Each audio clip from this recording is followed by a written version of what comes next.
At para naman po sa magiging lagay ng panahon sa mga susunod na araw, kumuha po tayo ng update mula sa ulat ni Bien Manalo. Sabi ng Pag-asa, bagamat wala silang nakikitang namumuong low pressure area sa loob ng Philippine Area of Responsibility sa ngayon, patuloy pa ring uulanin ang malaking bahagi ng bansa, partikular ang kanlurang bahagi ng Luzon dahil pa rin sa epekto ng umiiral na southwest monsoon o habagat.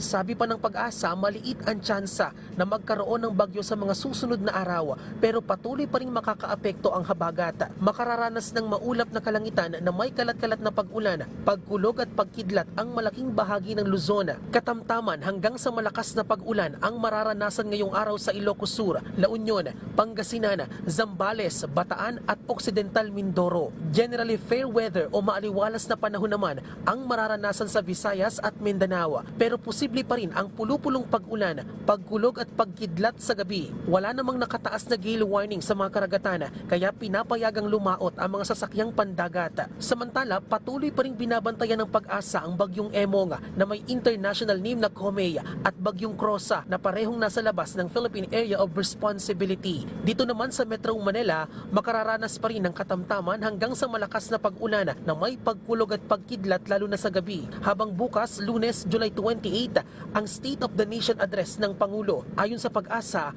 inaasahan pa rin ang mga pag-ulan lalo na sa hapon o gabi. Samantala dito sa may area naman ng National Capital Region sa Metro Manila, saan gaganapin yung zona ng Pangulo, inaasahan natin umaga hanggang tanghali medyo malit yung tsansa ng mga pag-ulan, habang sa hapon hanggang sa gabi posible yung mga thunderstorms pa rin, dulot ng mga localized thunderstorms. Pinag-iingat pa rin ng Pag-asa ang ating mga kababayan mula sa banta ng pagbaha at pagguho ng lupa sa mga lugar na uulanin pa rin dahil sa habagat. Bien Manalo para sa Pambansang TV sa Bagong Pilipinas.